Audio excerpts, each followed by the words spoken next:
the shadowy alleys of noir to the twisting corridors of mystery, Detectives and Dice brings you thrilling tales of tabletop intrigue. Grab your fedora, roll the dice, and sharpen your wits, because in this game, the clues are hidden and danger lurks around every corner. Tune in now for a new case, and maybe a few surprises along the way. All right, let's dust off those detective hats and dive deep into a world of magic and mystery. We're cracking open Arcane Crimes Division, a tabletop RPG where you become detectives in a city where, well, magic's just part of everyday life.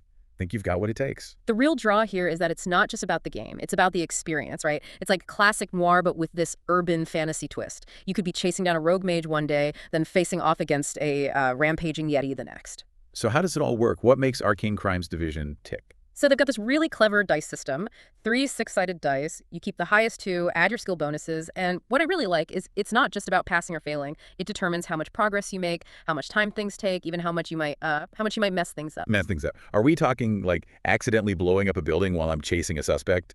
Because I'm kind of into that. Well, that's where those consequences come in, right? Imagine you're in a standoff, magic flying everywhere, and you could use your verve points, like a detective's special reserve, to pull off something incredible. But push too hard, and, well, collateral damage happens. And the captain. Let's just say paperwork's not his favorite. Wait, hold up. Verve points. What are those? Am I shooting lightning from my fingertips? Not quite lightning, but you can do some pretty awesome stuff. You earn verve through teamwork, knowing the city, maybe even just a lucky roll. It powers those special abilities like teleporting or enhancing your interrogation skills. It's a balance, though. Do you play it safe or risk it all for that spectacular, maybe slightly messy victory? Sounds like there's a real strategic element here. Yeah. So how's the typical case? How does it actually play out? They break the game into phases, kind of like the rhythm of detective work. First, there's the case phase, gathering clues, following leads, all that classic detective stuff. Investigating, interviewing witnesses, sneaking into places you maybe shouldn't be, even a bit of, forceful interrogation if needed. Each approach uses different skills, and those dice rolls decide how well you do. Okay, I'm picturing myself, fedora, maybe a cigarette, grilling some shady character in a dark alleyway. But what happens when they make a run for it? Do we get like a car chase? Even better, it's the chase phase. You're on the heels of some magic-powered bad guy racing through the city, and each district has its own quirks, its own obstacles. They use maps, random events, keep things exciting. Do you cut through the crowded market, risking civilian casualties, or maybe a shortcut through the Necropolis, the City of the Dead? Ooh, the Necropolis. That sounds creepy. We'll have to get into the setting later, but what happens if I corner the suspect and things get, well, physical? That's when things get really interesting. We enter the conflict phase. Think tactical combat, but instead of punches, it's your skills, magic, those verve points that you use to outsmart and overpower your opponent. They track something called fatigue, basically how tired your character is, which adds another layer, right? Yeah. Do you go all out, risk getting exhausted, or play it safe and wear them down? Man, this is like straight out of a movie. So after all that action, any chance to catch my breath, reflect on the chaos I've probably caused? Oh yeah, absolutely. That's the chill phase. Downtime between cases, recover from injuries, deal with any legal issues, that collateral damage we talked about, maybe even a little relaxation. The rule book even hints at some pretty funny situations with the captain if you've been a little too enthusiastic with your verve powers. I can already imagine. So investigation, chases, combat, downtime. What about the big finale? How does a case actually wrap up? That's the final confrontation. Everything you've done leads up to this. How well you did in the other phases affects this final showdown. Gathered enough clues, made the right choices, maybe you've got an advantage. Rushed things, made some enemies, get ready for some serious challenges. And of course, there's always the chance of a twist, because in Polarity, nothing is ever quite what it seems. Intriguing. Sounds like it really captures that detective vibe, the ups and downs, the whole 9 yards.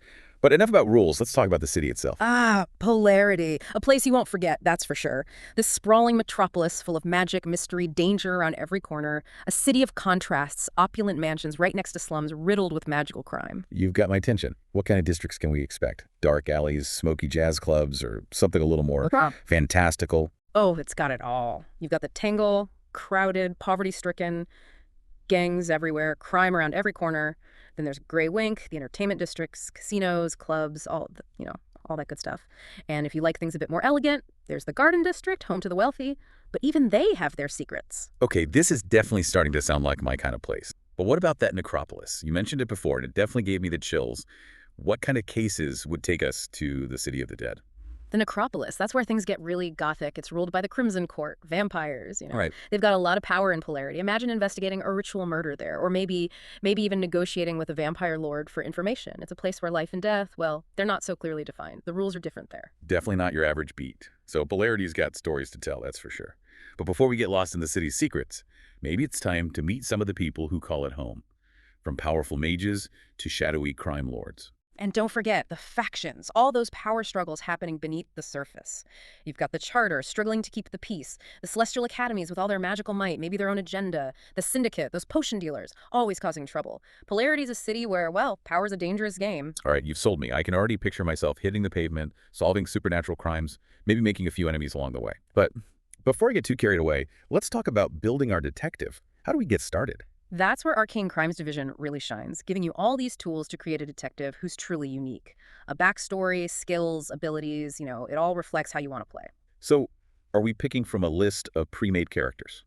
Or do I get to build my own detective from scratch? Because I gotta say, I've got some ideas brewing. Oh, you absolutely get to build your own, from the ground up. Tons of flexibility, make it your own. A backstory that really ties into how you play the game. Okay, I like the sound of that. What kind of options are we talking about here? Grizzled veteran with a magic revolver? Or maybe tech-savvy with enchanted gadgets? Just scratching the surface, they have this cool system where you pick a background, and it's not just for show, it actually determines things like your starting verve points, what parts of the city you know, and the big one, your special abilities. So it's more than just looks or how they talk. It's about how they approach a case, their tools, even how they might, bend the rules when things get tough. Exactly. You could be a rock troll enforcer, all about, well, brute strength and determination. Not exactly subtle, but they've got this ability, Visage of Stone, gives them a bonus when they're interviewing someone who's, well, not being very cooperative. Imagine leaning across the table, stone skin practically glowing, just staring them down until they crack. Okay, pretty badass, but maybe brute force isn't my style. Can I play someone a little more shadowy? Of course. How about Ghost Walker? They can literally walk through walls, blend into shadows, masters of stealth. And their Ghost Blade ability is, well, it's kind of creepy.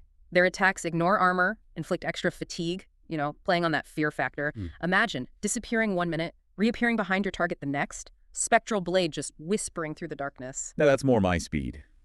But sometimes, a little chaos is needed. Anything for those of us who like to make a more explosive entrance. Oh, Arcane Crimes Division has got you covered. For those who like things a bit flashy, there's the Spell Runner. They're all about manipulating raw magic, teleporting during chases, unleashing shockwaves, basically leaving a trail of magical mayhem. Spell Runner. Sounds like a recipe for disaster, especially with all that talk about collateral damage. I can just see the captain's face when I tell him I accidentally leveled a building trying to arrest a shoplifter. Well, yeah, that's the risk you take. Playing with fire, or, well, magic, I guess. But hey, sometimes you need a little creative destruction to get things done right. Just, maybe be ready for a long lecture during that chill phase. Noted. But hey, not every detective is born with magic powers or, rock-hard skin.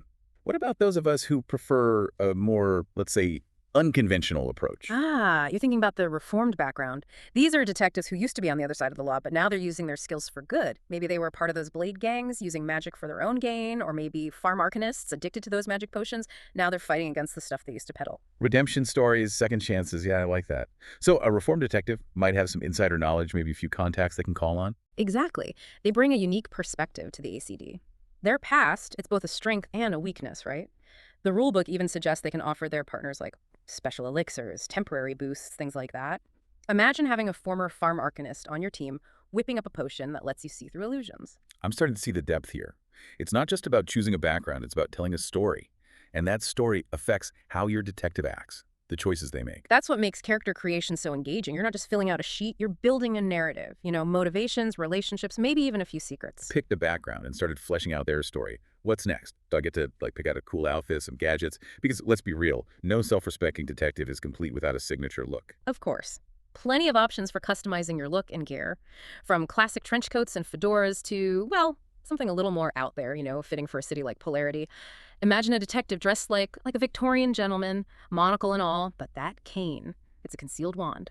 Or maybe your detective's more modern, tech-savvy, with enchanted goggles that analyze magic. Speaking of gadgets, what kind of tools are we talking about in a world where magic and technology mix? Oh, endless possibilities. You've got the standard charter wand, shoots different magical effects, but you can find more specialized stuff, like enchanted handcuffs that can even hold a supernatural suspect, or a shadow cloak, blend right into the darkness. That shadow cloak is definitely going on my list. But what about magical upgrades? Can I enchant my gear, add a little extra oomph to my wand? Totally. Magical tinkering is encouraged. Imagine a rune on your weapon adds a burst burst of fire to each shot, or a ring that boosts your verve, lets you unleash even more powerful abilities. So backgrounds, skills, gear, magical enhancements. What else can I customize? Quirks, flaws, maybe even a connection to one of the city's factions. You can, and you should. It's all about fleshing out your character, going beyond just the numbers. Think about their motivations, their fears, their relationships, the whole package. Maybe they have a grudge against vampires, or a secret tie to the Celestial Academies, or maybe they're, like, a brilliant but eccentric inventor, always tinkering with new gadgets that,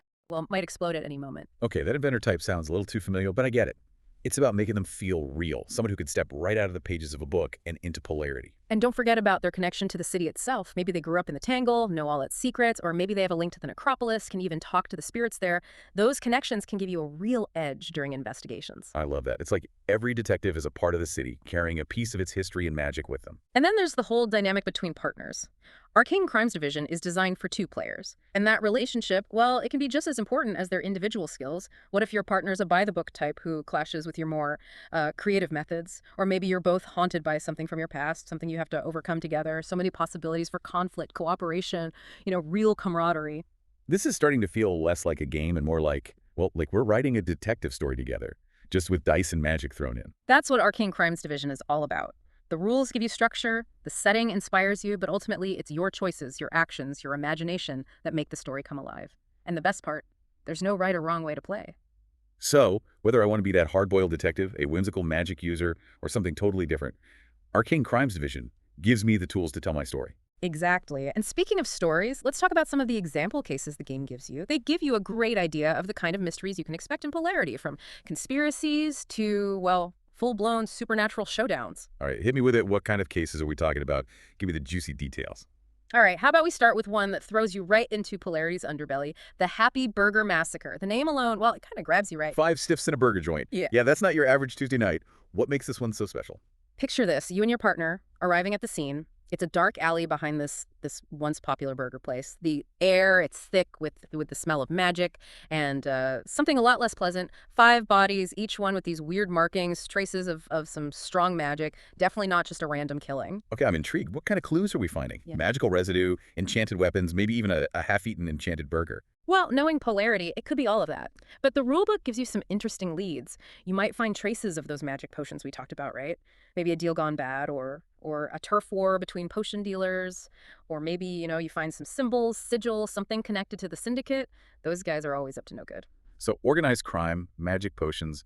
This is starting to feel like a classic noir mystery, but with a supernatural twist. Where do we go from here? Well, it's classic detective work, right? Searching the scene, talking to witnesses, maybe putting a little pressure on some informants. Imagine you're questioning a street vendor who saw something weird that night, or a tough gang member who knows more than they're letting on. I can see it now, dimly lit room, leaning across the table, using my detective's sharp mind, maybe a little verve-enhanced persuasion to get those answers. Yeah. But what if they don't talk? Or worse, what if they bolt? Time for that chase phase. You're running through Grey Wink, dodging street performers, weaving through crowds, or maybe you cut across the rooftops in the Tangle. Always a risky move. This case, it's got everything. The investigation, the action, the magic, the intrigue. Yeah. I'm in.